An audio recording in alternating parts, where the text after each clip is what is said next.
ನಮಸ್ಕಾರ. ಕರಾವಳಿಯಲ್ಲಿ ತಾಲಿಬಾನ್ ಸಂಸ್ಕೃತಿ ಹೇರಿಕೆಗೆ ಪ್ರಯತ್ನ. MDF ಹೆಸರಿನಲ್ಲಿ ವಾಟ್ಸ್ಆಪ್ ಗ್ರೂಪ್. ಮುಸ್ಲಿಂ ಯುವತಿಯರಿಗೆ ಎಚ್ಚರಿಕೆ. 6 ಟೀಮ್ 1600 ವ್ಯಕ್ತಿಗಳ ಮೇಲೆ ನಿಗಾ. ಹೇಗಿದೆ ಮಂಗಳೂರು ಪೊಲೀಸರ ಬೇಟೆ? MDF ಮಾಡೋ ಕೆಲಸ ಏನು ಗೊತ್ತಾ? ವಾಟ್ಸ್ಆಪ್ನಲ್ಲೇ ಮುಸ್ಲಿಂ ಯುವತಿಯರಿಗೆ ವಾರ್ನಿಂಗ್ ಕೊಟ್ರ ಮುಸ್ಲಿಂ ಮೂಲಭೂತವಾದಿಗಳು. ರಕ್ಕಸ ಸಂಘಟನೆಯ ಸಂಸ್ಕೃತಿ ಹೇರಿಕೆ ಹಿಂದಿದ್ಯಾ ಷಡ್ಯಂತ್ರ? ಇದೇ ಈ ಹೊತ್ತಿನ ಸ್ಪೆಷಲ್ ತಾಲಿಬಾನಿಗಳ ವಕ್ರ ದೃಷ್ಟಿ. ನಾನು ಚೈತ್ರ ರಾಜ್. ಕಾನೂನು ಬಾಹಿರ ರೀತಿಯಲ್ಲಿ ಅವರು ಬರವಣಿಗೆಯನ್ನ ಮಾಡಿರುವಂಥದ್ದು ನಮಗೆ ತಿಳಿದು ಬಂದಿರೋ ಹಿನ್ನೆಲೆಯಲ್ಲಿ ಪೋಸ್ಟ್ ಅಬ್ಜೆಕ್ಷನಬಲ್ ಅಂತ ನಾವು ಪ್ರಕರಣ ದಾಖಲು ಮಾಡ್ಕೊಂಡಂಥ ಸಂದರ್ಭದಲ್ಲಿ ಅದನ್ನ ಶೇರ್ ಮಾಡಿದಂಥವ್ರು, ಅದನ್ನ ಲೈಕ್ ಮಾಡಿದಂಥವ್ರು, ಅಲ್ಲಿ ಕಮೆಂಟ್ ಅಬ್ಜೆಕ್ಷನಬಲ್ ಕಮೆಂಟ್ ಮಾಡಿದಂಥವ್ರು ಕೂಡ ಸಮಾನ ಅಪರಾಧಿಗಳಾಗ್ತಾರೆ. ಈ ರೀತಿಯ ತಾಲಿಬಾನಿ ಸಂಸ್ಕೃತಿ, ಈ ರೀತಿಯ ತಾಲಿಬಾನಿ ಹೇಳಿಕೆ ಇದು ಯಾವುದು ಪ್ರಜಾಪ್ರಭುತ್ವ ರಾಷ್ಟ್ರದಲ್ಲಿ ನಡೆಯುವುದಿಲ್ಲ. ಕಟ್ಟರ್ ಮುಸ್ಲಿಂವಾದಿಗಳನ್ನು ಮುಸ್ಲಿಮರನ್ನು ತಯಾರು ಮಾಡುವಂಥ ಪ್ರಕ್ರಿಯೆ ಮೆಸೇಜ್ಗಳ ಮೂಲಕ, ಒತ್ತಾಯದ ಮೂಲಕ ಮಾಡ್ತಾ ಇದ್ದಾರೆ ಅಂತ ಒಂದು ಮಾಹಿತಿ ಬಂದಿದೆ. ಕರಾವಳಿಯಲ್ಲಿ ತಾಲಿಬಾನ್ ಸಂಸ್ಕೃತಿ ಹೇರಿಕೆಗೆ ಪ್ರಯತ್ನ.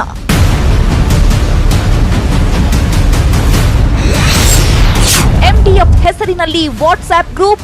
ಮುಸ್ಲಿಂ ಯುವತಿಯರಿಗೆ ಎಚ್ಚರಿಕೆ. 6 ಟೀಮ್ 1600 ವ್ಯಕ್ತಿಗಳ ಮೇಲೆ ನಿಗಾ. ಮಂಗಳೂರು ಪೊಲೀಸರ ಬೇಟೆ. ಕಳೆದ ವರ್ಷ ಡಿಸೆಂಬರ್ನಲ್ಲಿ ಪ್ರಾರಂಭವಾಗಿದ್ದ ಹಿಜಾಬ್ ಹೋರಾಟ ರಾಜ್ಯದಲ್ಲಿ ದೊಡ್ಡ ಮಟ್ಟದ ಜ್ವಾಲಾಗ್ನಿ ಧಗಧಗಿಸುವಂತೆ ಮಾಡಿತ್ತು. ಉಡುಪಿಯ ಕಾಲೇಜೊಂದರಲ್ಲಿ ಸ್ಟಾರ್ಟ್ ಆಗಿದ್ದ ಧರ್ಮ ಕಲಹ ಕಾಡ್ಗಿಚ್ಚಿನಂತೆ ನಿಧಾನವಾಗಿ ರಾಜ್ಯದ ಎಲ್ಲ ಕಾಲೇಜುಗಳನ್ನು ಆವರಿಸಿಕೊಳ್ತು. ಜ್ಞಾನ ದೇಗುಲದಲ್ಲಿ ನಡೆದ ಧರ್ಮ ಕಲಹ ಶಾಲಾ ಕಾಲೇಜುಗಳನ್ನು ಅಕ್ಷರಶಃ ರಣಾಂಗಣ ಮಾಡಿಬಿಟ್ಟಿತ್ತು. ಹಿಜಾಬ್ಗೆ ಟಕ್ಕರ್ ಕೊಡುವಂತೆ ಕೇಸರಿ ಶಾಲು ಜಟಾಪಟಿ ಕೂಡ ಭಾರಿ ಸದ್ದು ಮಾಡಿತ್ತು. ಇದಾದ ಬೆನ್ನಲ್ಲೇ ಹಿಂದೂ ಮುಸ್ಲಿಂ ಸಮುದಾಯದ ನಡುವೆ ವ್ಯಾಪಾರ ದಂಗಲ್ ಕಿಚ್ಚು ಹೊತ್ತಿಕೊಳ್ತು. ದೇವಸ್ಥಾನದ ಪ್ರಾಂಗಣದಲ್ಲಿ ಮುಸ್ಲಿಂ ವ್ಯಾಪಾರಿಗಳಿಗೆ ನಿಷೇಧ ಹೇರಬೇಕು, ಅವರಿಗೆ ವ್ಯಾಪಾರಕ್ಕೆ ಅವಕಾಶ ಕೊಡಬಾರದು ಅಂತ ಹಿಂದೂಪರ ಸಂಘಟನೆಗಳು ಬೀದಿಗಿಳಿದಿದ್ವು. ಕರಾವಳಿ ಮಲೆನಾಡು ಜಾತ್ರಾ ಉತ್ಸವಗಳಲ್ಲಿ ಮುಸ್ಲಿಂ ವ್ಯಾಪಾರಿಗಳಿಗೆ ಸಂಪೂರ್ಣ ಬ್ರೇಕ್ ಹಾಕಬೇಕು ಅನ್ನೋ ಅಭಿಯಾನವೇ ನಡೆದು ಹೋಯಿತು. ನಂತರ ಧಾರವಾಡದಲ್ಲಿ ಕಲ್ಲಂಗಡಿ ಕಲಹ ಭಾರಿ ಚರ್ಚೆಗೆ ಗ್ರಾಸವಾಗಿತ್ತು. ಇಲ್ಲಿಗೆ ನಿಲ್ಲದ ಧರ್ಮ ದಂಗಲ್, ಧರ್ಮ ಸಂಘರ್ಷ ಮ್ಯಾಂಗೋ ಮಹಾಯುದ್ಧಕ್ಕೆ ಹೋಗಿ ನಿಲ್ತು. ಮುಸ್ಲಿಂ ವ್ಯಾಪಾರಿಗಳು ಮಾರಾಟ ಮಾಡೋ ಮಾವಿನ ಹಣ್ಣನ್ನ ಖರೀದಿ ಮಾಡಬಾರದು ಅನ್ನೋ ಕೂಗು ಜೋರಾಗಿ ಕೇಳಿಬಂದಿತ್ತು.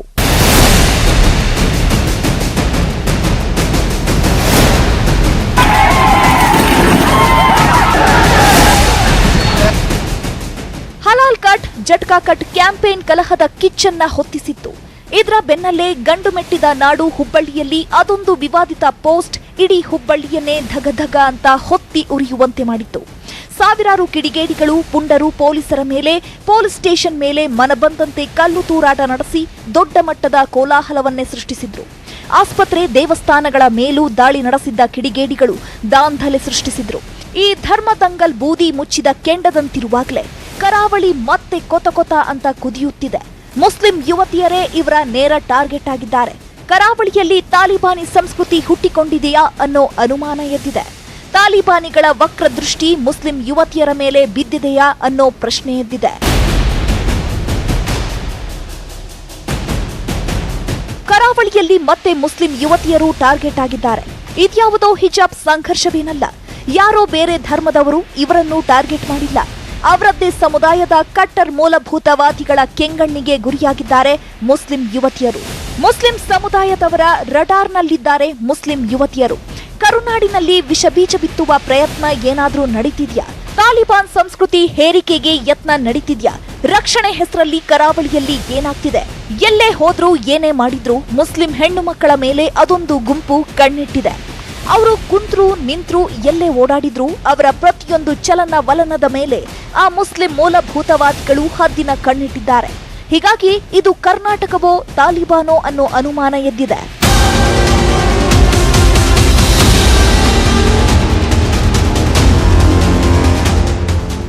ಮಂಗಳೂರು ಹೇಳಿ ಕೇಳಿ ತುಂಬಾ ಸೂಕ್ಷ್ಮ ಪ್ರದೇಶ. ಇಲ್ಲಿ ಆಗಾಗ ಧರ್ಮದ ಕಲಹಗಳು, ರಾಜಕೀಯ ಕಗ್ಗೊಲೆಗಳು ನಡೀತಾನೆ ಇರುತ್ತವೆ. ಈಗ ಮಂಗಳೂರು ಮತ್ತೊಮ್ಮೆ ಸುದ್ದಿಯಾಗಿದೆ. ಅದೊಂದು ವಾಟ್ಸ್ಆಪ್ ಗ್ರೂಪ್ನ ಆ ಒಂದು ಪೋಸ್ಟ್ ಇನ್ನಿಲ್ಲದಂತೆ ಚರ್ಚೆಯಾಗ್ತಿದೆ. ದೊಡ್ಡ ಮಟ್ಟದ ಸಂಚಲನ ಸೃಷ್ಟಿಸಿದೆ. ಮುಸ್ಲಿಂ ಯುವತಿಯರಲ್ಲಿ ಆತಂಕ ಸೃಷ್ಟಿಸಿದೆ. ಅಷ್ಟಕ್ಕೂ ಯಾವುದು ವಾಟ್ಸಾಪ್ ಸಂದೇಶ? ಮುಸ್ಲಿಂ ಯುವತಿಯರನ್ನೇ ಇವರು ಟಾರ್ಗೆಟ್ ಮಾಡಿದ್ಯಾಕೆ? ಏನಿದ್ರ ಹಿಂದಿನ ಅಸಲಿಯತ್ತು? ಈ ಗ್ರೂಪ್ನ ಸೃಷ್ಟಿಕರ್ತ ಯಾರು? ಇದರಲ್ಲೇ ಅಡಗಿದೆ ಕರುನಾಡಿನಲ್ಲಿ ತಾಲಿಬಾನಿಗಳ ಸೀಕ್ರೆಟ್.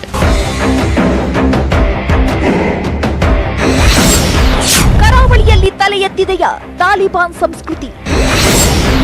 ಎಂಟಿಎಫ್ ಹೆಸರಿನಲ್ಲಿ ನಡೀತಿದೆಯಾ ನಿಗೂಢ ಕಾರ್ಯಾಚರಣೆ?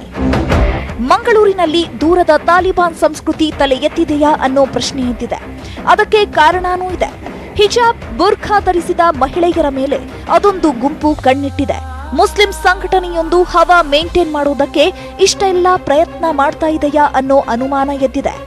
ಎಂಟಿಎಫ್ ಮುಸ್ಲಿಂ ಡಿಫೆನ್ಸ್ ಫೋರ್ಸ್ ಹೆಸರಿನಲ್ಲಿ ನಿಗೂಢ ಕಾರ್ಯಾಚರಣೆ ನಡೀತಿದೆಯಾ?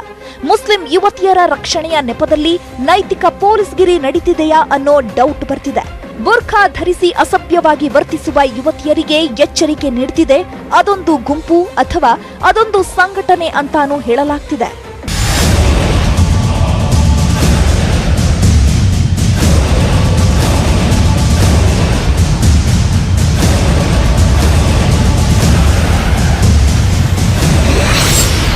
ಬುರ್ಖಾ ಧರಿಸಿ ಅಸಭ್ಯವಾಗಿ ವರ್ತಿಸಬೇಡಿ.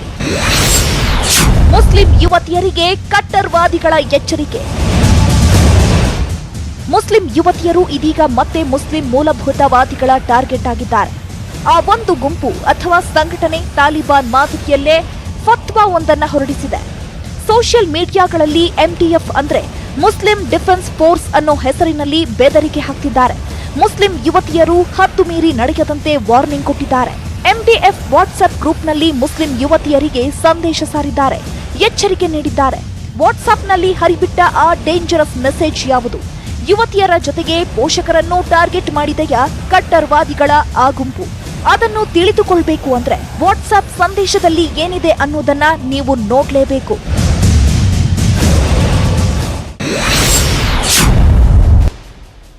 ಮಂಗಳೂರಿನ ಸಿಟಿ ಸೆಂಟರ್ ಮಾಲ್ ತುಂಬಾ ಸದ್ದು ಮಾಡ್ತಿದೆ.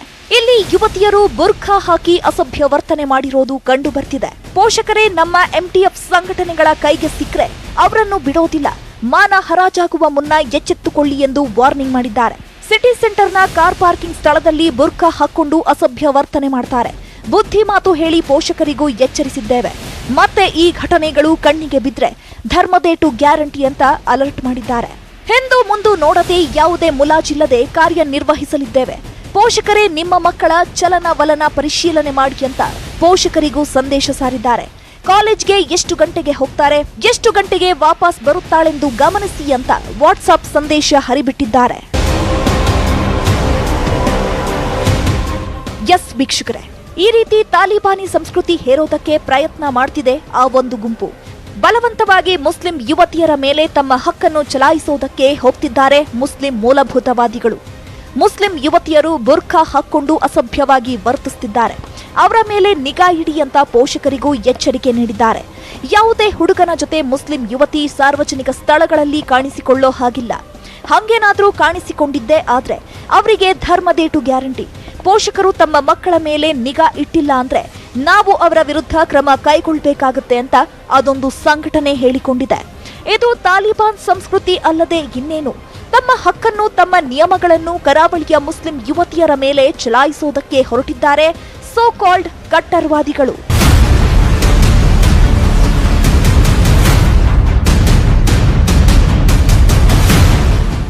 ಹಿಜಾಬ್ ಕಲಹ ಹೊತ್ತಿ ಉರಿತಿರುವಾಗಲೇ ಎಂಟಿಎಫ್ ಮಂಗಳೂರು ಅನ್ನೋ ವಾಟ್ಸ್ಆಪ್ ಗ್ರೂಪ್ ಒಂದು ಕ್ರಿಯೇಟ್ ಆಗಿತ್ತು. ಸುಮಾರು ಕಳೆದ 2-3 ತಿಂಗಳಿನಿಂದ ಈ ಗ್ರೂಪ್ ಆಕ್ಟಿವ್ ಆಗಿದ್ದು, ಈ ಗ್ರೂಪ್ನಲ್ಲಿ ಈ ರೀತಿಯ ಮೆಸೇಜ್ಗಳು ಹರಿದಾಡ್ತಿವೆ. ಎಂಟಿಎಫ್ ಪೋಸ್ಟ್ಗೆ ಮುಸ್ಲಿಂ ಮುಖಂಡ ರಹೀಂ ಉಚ್ಚಿಲಾ ಆಕ್ರೋಶ ವ್ಯಕ್ತಪಡಿಸಿದ್ದಾರೆ. ಈ ತಾಲಿಬಾನಿ ಸಂಸ್ಕೃತಿ ಪ್ರಜಾಪ್ರಭುತ್ವ ರಾಷ್ಟ್ರದಲ್ಲಿ ನಡೆಯೋದಿಲ್ಲ. ಇದು ಸಂವಿಧಾನ ಆಧಾರಿತ ರಾಷ್ಟ್ರ, ಶರಿಯತ್ ಆಧಾರ ರಾಷ್ಟ್ರ ಅಲ್ಲ ಅಂತ ಕಿಡಿಕಾರಿದ್ದಾರೆ. ಈಗ ಮುಸ್ಲಿಂ ತರುಣಿಯರು ಅವರು ಹೇಗಿರಬೇಕು, ಹೇಗೆ ಹೋಗಬೇಕು, ಹೇಗೆ ವಿದ್ಯಾಭ್ಯಾಸ ಪಡ್ಕೊಳ್ಬೇಕು, ಹೇಗೆ ಇರಬೇಕು ಎಲ್ಲವೂ ಅವರಿಗೆ ಗೊತ್ತಿದೆ. ಆಮೇಲೆ ಅವರ ತಾಯಿ ತಂದೆಯಂದಿರು ಎಲ್ಲರೂ ಒಂದು ಸುಸಂಸ್ಕೃತ ಮನೆತನದವರು ಮತ್ತು ಎಲ್ಲ ಇದನ್ನು ಕಲಿಸಿದೆ. ಅದಕ್ಕಿಂತ ಹೆಚ್ಚಾಗಿ ಅವರು ಪಾಲಿಸತಕ್ಕಂಥ ಇಸ್ಲಾಂ ಧರ್ಮ ಕೂಡ ಹೇಗೆ ಬದುಕಬೇಕನ್ನತಕ್ಕಂಥದ್ದು ಕಲಿಸಿದೆ. ಈ ರೀತಿಯ ತಾಲಿಬಾನಿ ಸಂಸ್ಕೃತಿ, ಈ ರೀತಿಯ ತಾಲಿಬಾನಿ ಹೇಳಿಕೆ ಇದು ಯಾವುದು ಪ್ರಜಾಪ್ರಭುತ್ವ ರಾಷ್ಟ್ರದಲ್ಲಿ ನಡೆಯುವುದಿಲ್ಲ. ಇದು ನಾನು ಹೇಳಿದ್ದೇನೆ, ಇದು ಸಂವಿಧಾನ ಆಧಾರಿತವಾದಂತಹ ರಾಷ್ಟ್ರ, ಯಾವುದೇ ರೀತಿಯಲ್ಲಿ ಶರಿಯತ್ ಆಧಾರಿತವಾದ ರಾಷ್ಟ್ರಗಳಲ್ಲ. ಇಲ್ಲಿ ನಾವು ಬದುಕಬೇಕಾದರೆ ಬಹುಸಂಖ್ಯಾತರು, ಅಲ್ಪಸಂಖ್ಯಾತರು, ಭಾರತೀಯರು ನಾವೆಲ್ಲ ಒಂದಾಗಿ ಒಗ್ಗೂಟಿ ಈ ದೇಶದ ನೆಲದ ಕಾನೂನೇನಿದೆ ಅದನ್ನು ಪಾಲಿಸಿಕೊಂಡು ಇವತ್ತು ಮಾಡಬೇಕು. ದೇಶದ್ರೋಹ ಚಟುವಟಿಕೆಗಳಿಗೆ ಕುಮ್ಮಕ್ಕು ಕೊಡುವಂಥದ್ದು, ತಾಲಿಬಾನಿ ಸಂಸ್ಕೃತಿ ಹೇರುವುದು ಅಕ್ಷಮ್ಯ ಅಪರಾಧ ಅಂತ ರಹೀಂ ವಿರೋಧಿಸಿದ್ದಾರೆ. ದೇಶದ್ರೋಹಿ ಚಟುವಟಿಕೆಗಳಿಗೆ ಕುಮ್ಮಕ್ಕು ಕೊಡತಕ್ಕಂಥದ್ದು, ತಾಲಿಬಾನಿ ಸಂಸ್ಕೃತಿಯನ್ನು ಪ್ರೋತ್ಸಾಹಿಸತಕ್ಕಂಥದ್ದು, ಈ ರೀತಿಯ ಹೇಳಿಕೆಗಳನ್ನು ಕೊಡತಕ್ಕಂಥದ್ದು ಖಂಡಿತವಾಗಿಯೂ ಅಕ್ಷಮ್ಯ. ಇದು ಮಾಡಬಾರದು. ಇದರ ಯಾವುದೇ ಜಾಲಕ್ಕೆ ಯಾವುದೇ ಯುವಕರು ಯುವತಿಯರು ಬಲಿಯಾಗಬಾರದು ಅಂತೇಳಿ ನಾನು ಮನವಿ ಮಾಡ್ತೀನಿ. ನಾನು ಅವರ ಪೇಜಲ್ಲಿದ್ದಂಥ ವಾಕ್ಯಗಳನ್ನು ಕೂಡ ನಾನು ಸಾಮಾಜಿಕ ಜಾಲತಾಣದಲ್ಲಿ ನಾನು ನೋಟ್ ಮಾಡಿದ್ದೇನೆ. ಮುಸ್ಲಿಂ ಡಿಫೆನ್ಸ್ ಫೋರ್ಸ್ ಹೆಸರಲ್ಲಿ MDF ಗ್ರೂಪ್ ಕೆಲಸ ಮಾಡ್ತಿದೆ. ಮುಸ್ಲಿಮರ ರಕ್ಷಣೆ ಅನ್ನೋದು ಈ ಗ್ರೂಪ್ನ ಹೆಸರು. ಆದ್ರೆ ಇದು ಮಾಡೋ ಕೆಲಸ ನೋಡಿದ್ರೆ ಮುಸ್ಲಿಮರ ಹಕ್ಕನ್ನು ಕಾಪಾಡುತ್ತೋ ಅಥವಾ ಕಸಿದುಕೊಳ್ಳುತ್ತೋ ಗೊತ್ತಾಗ್ತಿಲ್ಲ. ಅದರಲ್ಲೂ ವಿಶೇಷವಾಗಿ ಮುಸ್ಲಿಂ ಮಹಿಳೆಯರ ಹಕ್ಕನ್ನು ಕಿತ್ತುಕೊಳ್ಳೋದಕ್ಕೆ ಈ ಗ್ರೂಪ್ ಜನ್ಮ ತಾಳಿದೆಯೇನೋ ಅಂತ ಅನ್ಸುತ್ತೆ. MDFನ ಕೆಲಸವನ್ನು ನಾವು ನಿಮಗೆ ಹೇಳ್ಬಿಡ್ತೀವಿ ಕೇಳಿ. ಮುಸ್ಲಿಂ ಯುವತಿ ಮಹಿಳೆಯರ ಮೇಲೆ ಕಣ್ಗಾವಲು ಇಡುವುದು, ಅನ್ಯಕೋಮಿನ ಯುವಕರ ಜೊತೆ ಓಡಾಡ್ತಿದ್ದಾರಾ ಅಂತ ನಿಗಾ ವಹಿಸುವುದು, ಸಾರ್ವಜನಿಕ ಸ್ಥಳಗಳಲ್ಲಿ ಕದ್ದು ಮುಚ್ಚಿ ಪರಿಶೀಲನೆ ಮಾಡೋದು, ಪ್ರವಾಸಿ ತಾಣಗಳಲ್ಲಿ ಹದ್ದಿನ ಕಣ್ಣಿಡೋದು, ಮಾಲ್, ಥಿಯೇಟರ್, ಬೀಚ್ಗಳಲ್ಲಿ ಮುಸ್ಲಿಂ ಯುವತಿಯರ ಹುಡುಕಾಟ ನಡೆಸೋದು, ಯುವಕನ ಜೊತೆ ಯುವತಿ ಸಿಕ್ಕರೆ ವಾರ್ನಿಂಗ್ ಕೊಡೋದು, ಎಚ್ಚರಿಕೆಗೆ ಬಗ್ಗದಿದ್ರೆ ಹಲ್ಲೆ, ದರೋಡೆ ಮಾಡೋಕ್ಕೂ ಇವರು ಹೇಸಲ್ಲ. ಪೋಷಕರಿಗೂ ಕರೆ ಮಾಡಿ ಅವರಿಗೂ ಬೆದರಿಕೆ ಹಾಕೋದು, ಧರ್ಮದಂತೆ ನಡೆದುಕೊಳ್ಳಿ ಎಂದು ಎಚ್ಚರಿಕೆ ನೀಡ್ತಾರೆ. ಅಷ್ಟೇ ಅಲ್ಲ, ಸಮುದಾಯದ ಮುಂದೆ ಮಾನ ಕಳೆಯುವ ಎಚ್ಚರಿಕೆಯನ್ನು ನೀಡ್ತಾರೆ. ದ್ವೇಷಪೂರಿತ ಸಂದೇಶ ಸಾರುವವರೇ ಅಲರ್ಟ್. ಮಂಗಳೂರು ಪೊಲೀಸ್ ಕಮಿಷನರ್ ಖಡಕ್ ವಾರ್ನಿಂಗ್. ಈ ಸಂಘಟನೆಯ ಜಾಲವನ್ನು ಭೇದಿಸುವುದಕ್ಕೆ ಮಂಗಳೂರು ಪೊಲೀಸರು ಮುಂದಾಗಿದ್ದಾರೆ. ಮುಸ್ಲಿಂ ಡಿಫೆನ್ಸ್ ಫೋರ್ಸ್ ಹಾಗೂ ಮಂಗಳೂರು ಮುಸ್ಲಿಂ ವಿಚಾರವನ್ನು ಗಂಭೀರವಾಗಿ ಪರಿಗಣಿಸಿರೋ ಪೊಲೀಸ್ ಇಲಾಖೆ ಸೋಷಿಯಲ್ ಮೀಡಿಯಾದ ಮೇಲೆ ನಿಗಾ ಇಡೋಕೆ ಪ್ರತ್ಯೇಕ ತಂಡ ರಚನೆ ಮಾಡಿದೆ. ಡಿಸಿಪಿ ಹರಿರಾಮ್ ಶಂಕರ್ ನೇತೃತ್ವದ ಟೀಮ್ ಈ ಕಟ್ಟರ್ವಾದಿಗಳ ವಾಟ್ಸ್ಆಪ್ ಗ್ರೂಪ್ ಮೇಲೆ ಕಣ್ಣಿಟ್ಟಿದೆ. ಅಷ್ಟೇ ಅಲ್ಲ, ಈ ಜಾಲದಲ್ಲಿರುವವರ ಹೆಡೆಮುರಿ ಕಟ್ಟೋದಕ್ಕೆ 6 ಟೀಮ್ ಅನ್ನು ಕೂಡ ರಚಿಸಲಾಗಿದೆ. ಒಂದಲ್ಲ ಎರಡಲ್ಲ 1600ಕ್ಕೂ ಹೆಚ್ಚು ವ್ಯಕ್ತಿಗಳ ಖಾತೆ ಮೇಲೆ ಪೊಲೀಸರು ಹದ್ದಿನ ಕಣ್ಣಿಟ್ಟಿದ್ದಾರೆ. ಇನ್ನು ಈ ಪ್ರಕರಣದ ಬಗ್ಗೆ ನ್ಯೂಸ್ 18ಗೆ ರಿಯಾಕ್ಟ್ ಮಾಡಿರುವ Mangaluru police commissioner Shashikumar, Muslim defence force Muslim ಹೆಣ್ಣು ಮಕ್ಕಳಿಗೆ ಮಾಲ್ಗಳಲ್ಲಿ ಓಡಾಡದಂತೆ, ಯುವಕರ ಜೊತೆ ಸೆಲ್ಫಿ ತೆಗೆಸಿಕೊಳ್ಳದಂತೆ ವಾಟ್ಸ್ಆಪ್ ಮೆಸೇಜ್ ಹರಿಬಿಟ್ಟಿದೆ ಅಂತ ಹೇಳಿದ್ದಾರೆ.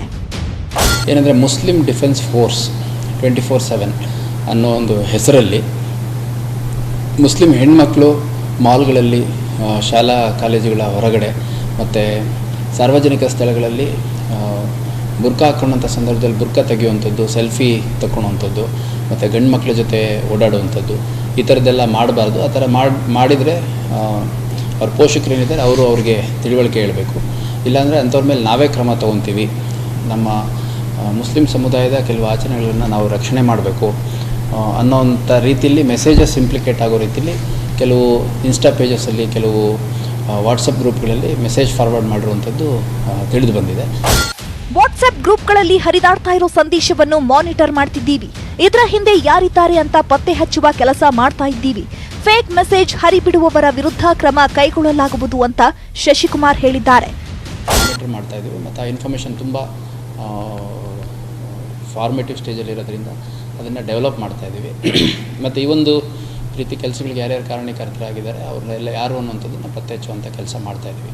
ಈ ಬಗ್ಗೆ ಯಾವುದೇ ಒಂದು ಅಧಿಕೃತ ಕಂಪ್ಲೇಂಟ್ ನಮ್ಮಲ್ಲಿ ದಾಖಲಾಗಿಲ್ಲ. FIR ಆಗೋದು ಅಥವಾ NC ಆಗೋದು ಆ ಥರದ್ದು ಯಾವುದೂ ಆಗಿಲ್ಲ. ಬಟ್ ನಮ್ಮ ಸೋಷಿಯಲ್ ಮೀಡಿಯಾ ಸೆಲ್ಲಲ್ಲಿ ನಾವು ಡಾಕ್ಯುಮೆಂಟ್ ಮಾಡ್ತಾಯಿದ್ದೀವಿ. ಇದಷ್ಟೇ ಅಲ್ಲ, ಬೇರೆ ಬೇರೆ ಸೋಷಿಯಲ್ ಮೀಡಿಯಾ ಪ್ಲ್ಯಾಟ್ಫಾರ್ಮ್ಗಳಲ್ಲಿ ಕೆಲವು ಐಡಿಗಳು ಮತ್ತು ಕೆಲವು ಫೇಕ್ ಐಡಿಗಳು ಮಾಡಿಕೊಂಡು ಏನು ಇನ್ಫಾರ್ಮೇಷನ್ನು ಈ ಥರ ಸ್ಪ್ರೆಡ್ ಮಾಡ್ತಾಯಿದ್ದಾರೆ. ಕಮ್ಯುನಲ್ ಹಾರ್ಮೋನಿ ಹಾಳು ಮಾಡೋದಕ್ಕೆ ಪೂರಕವಾಗಿ ಏನು ಕೆಲವು ಮೆಸೇಜಸ್ ಸ್ಪ್ರೆಡ್ ಮಾಡ್ತಾ ಇದ್ದಾರೆ, ಅದ್ರ ಬಗ್ಗೆ ಅಗತ್ಯ ಕ್ರಮವನ್ನು ಕೈಗೊಳ್ಳಲಾಗಿದೆ.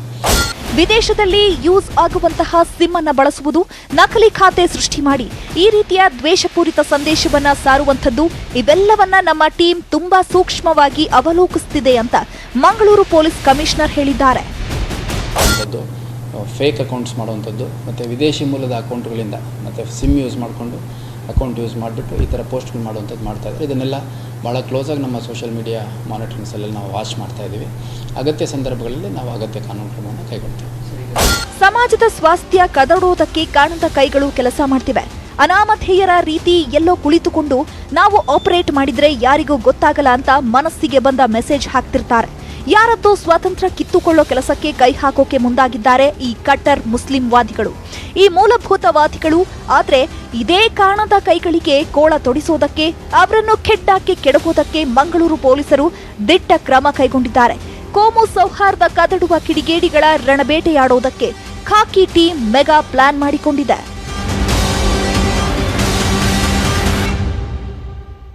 ಅಲ್ಲೆಲ್ಲೋ ಕುಳಿತುಕೊಂಡು ದ್ವೇಷಪೂರಿತ ಮೆಸೇಜ್ ಪಾಸ್ ಮಾಡ್ತಿರೋರಿಗೆ ಕಾದಿದೆ ಬಿಗ್ ಶಾಕ್. ಕಿಡಿಗೇಡಿಗಳ ಹೆಡಮುರಿ ಕಟ್ಟೋದಕ್ಕೆ ಮಂಗಳೂರು ಪೊಲೀಸರು ಅಲರ್ಟ್ ಆಗಿದ್ದಾರೆ. ಸೀಕ್ರೆಟ್ ವಾಟ್ಸ್ಆಪ್ ಗ್ರೂಪ್ ಹಿಂದೆ ಬಿದ್ದಿದೆ ಆ 6 ಸೀಕ್ರೆಟ್ ಟೀಮ್. ಈ ಬಗ್ಗೆ ಹೇಳ್ತೀವಿ ಬ್ರೇಕ್ಔಟ್ ಮೇಲೆ.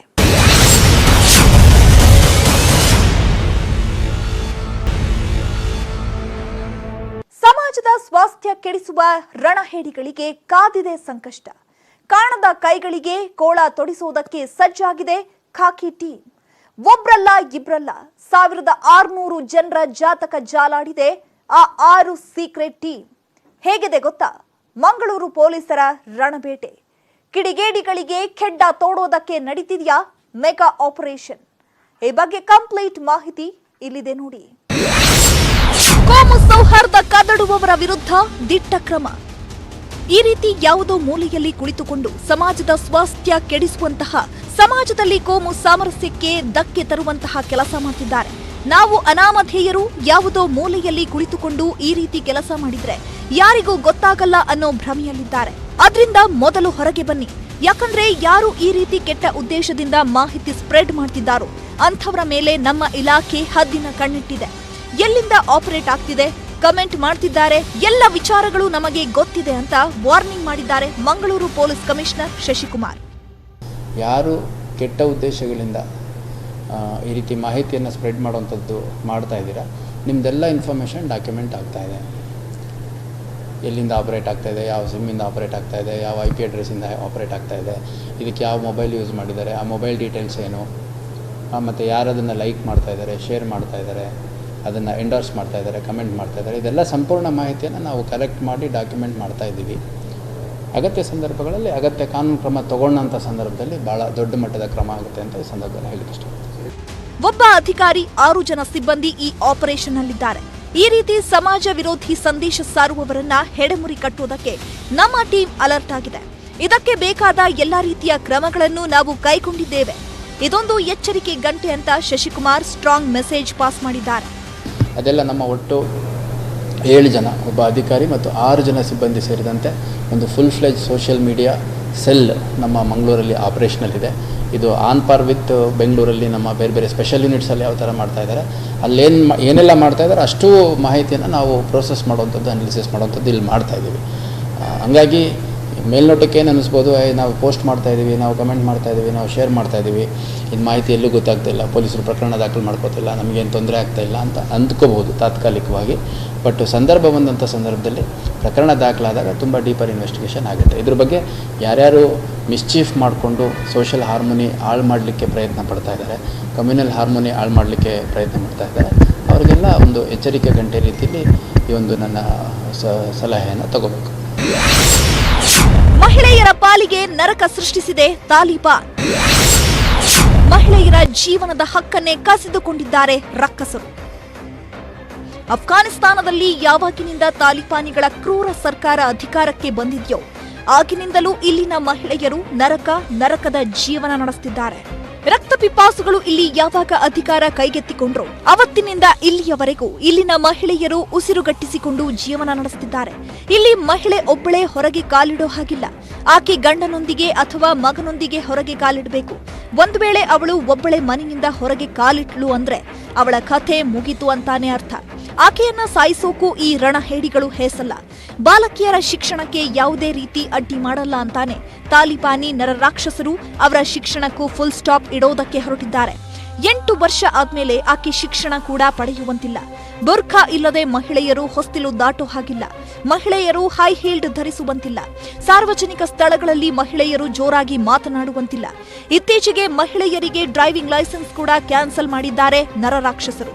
ಜಸ್ಟ್ ಇಮ್ಯಾಜಿನ್ ಮಾಡ್ಕೊಳ್ಳಿ, ತಾಲಿಬಾನಿಗಳ ತಲೆ ಬುಡವಿಲ್ಲದ ಅಮಾನವೀಯ ರೂಲ್ಸ್ಗಳನ್ನ ಕೇಳಿದ್ರೇನೆ ನಮಗೆ ಇಷ್ಟೊಂದು ಭಯ ಆಗತ್ತೆ. ಇನ್ನು ಅದನ್ನ ಅನುಭವಿಸುತ್ತಿರುವ ಮಹಿಳೆಯರ ಪಾಡು ಹೇಗಾಗಿರ್ಬೇಡ. ಅದಕ್ಕೆ ತಾಲಿಬಾನಿಗಳ ಈ ನಾಡನ್ನು ಭೂಮಿಯಲ್ಲಿರೋ ನರಕ ಅಂತ ಕರೆಯೋದು. ಈಗ ಇದೇ ರಕ್ಕಸ ಸಂಘಟನೆಯ ಸಂಸ್ಕೃತಿಯನ್ನು ರಾಜ್ಯದಲ್ಲೂ ಹೇರೋದಕ್ಕೆ ಹೊರಟಿದ್ದಾರಾ ಮುಸ್ಲಿಂ ಮೂಲಭೂತವಾದಿಗಳು ಅನ್ನೋ ಆತಂಕ ಎದುರಾಗಿದೆ. ಯಾವಾಗಿನಿಂದ ಕರಾವಳಿ ಭಾಗದಲ್ಲಿ ಈ ರೀತಿ ದ್ವೇಷಪೂರಿತ ಮೆಸೇಜ್ಗಳು ಹರಿದಾಡ್ತಿವೆಯೋ ಕರಾವಳಿ ಭಾಗದ ಮುಸ್ಲಿಂ ಯುವತಿಯರು ಆತಂಕಕ್ಕೆ ಒಳಗಾಗಿದ್ದಾರೆ. ಒಂದ್ ರೀತಿ ಭಯದ ವಾತಾವರಣದಲ್ಲಿ ಜೀವನ ನಡೆಸುತ್ತಿದ್ದಾರೆ. ರಕ್ತ ಪಿಪಾಸುಗಳ ತಾಲಿಬಾನ್ ಸಂಸ್ಕೃತಿ ನಮಗೆ ಬೇಕಾ ಅಂತ ಪ್ರಶ್ನೆ ಮಾಡ್ತಿದ್ದಾರೆ. ಇನ್ನೊಬ್ಬರ ಹಕ್ಕನ್ನು ಕಿತ್ತುಕೊಳ್ಳೋ ಸ್ವಾತಂತ್ರ್ಯ ನಿಮಗೆ ಯಾರು ಕೊಟ್ರು? ಯಾರು ಹೇಗಿರ್ಬೇಕು, ಯಾವ ರೀತಿ ಜೀವನ ನಡೆಸಬೇಕು ಅಂತ ಹೇಳೋಕೆ ನೀವ್ಯಾರು? ಮಹಿಳೆಯರಿಗೆ ಸ್ವಯಂ ರಕ್ಷಣೆ ಗೊತ್ತಿಲ್ವಾ? ಮಕ್ಕಳಿಗೆ ಬುದ್ಧಿಮಾತು ಹೇಳೋದಕ್ಕೆ ಪೋಷಕರಿಲ್ವಾ? ಕಾನೂನು ಮೀರಿದ್ರೆ ಪೊಲೀಸರು ಕ್ರಮ ಕೈಗೊಳ್ಳಲ್ವಾ? ಇನ್ನೊಬ್ಬರ ಜೀವನ ನಿಯಂತ್ರಿಸುವ ಇದು ತಾಲಿಬಾನ್ ಸಂಸ್ಕೃತಿ ಅಲ್ಲದೆ ಮತ್ತಿನ್ನೇನು? 21ನೇ ಶತಮಾನದಲ್ಲಿದ್ರೂ ಮುಸ್ಲಿಂ ಹೆಣ್ಣು ಮಕ್ಕಳ ಬದುಕನ್ನ ನಿರ್ಧರಿಸುವ ಹಕ್ಕನ್ನು ನಿಮಗೆ ಯಾರು ಕೊಟ್ರು? ಹೆಸರಿಗೆ ನಿಮ್ಮದು ಮುಸ್ಲಿಂ ಡಿಫೆನ್ಸ್ ಫೋರ್ಸ್, ಆದ್ರೆ ಇನ್ನೊಬ್ಬರ ಜೀವನವನ್ನ ಕಂಟ್ರೋಲ್ ಮಾಡೋದಕ್ಕೆ ಹೊರಟಿದ್ದೀರಾ.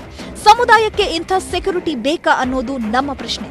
ಈಗ ಕರಾವಳಿ ಭಾಗದ ಮುಸ್ಲಿಂ ಮಹಿಳೆಯರ ಮೇಲೆ ಮಾತ್ರ ಈ ಸಂಸ್ಕೃತಿಯನ್ನ ಹೇರೋದಕ್ಕೆ ಹೊರಟಿದ್ದಾರೆ ಮುಸ್ಲಿಂ ಮೂಲಭೂತವಾದಿಗಳು. ಇದನ್ನು ಹೀಗೆ ಬಿಟ್ರೆ ಮುಂದಿನ ದಿನಗಳಲ್ಲಿ ಇಡೀ ರಾಜ್ಯದ ಮುಸ್ಲಿಂ ಮಹಿಳೆಯರ ಮೇಲೆ ಈ ಬಲವಂತದ ಕಾನೂನು ಹೇರೋಕೆ ಹೊರಟರೂ ಅಚ್ಚರಿಯಿಲ್ಲ.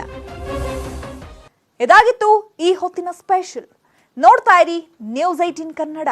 ಜಾಲ ನಮ್ಮದು, ಬಲ ನಿಮ್ಮದು.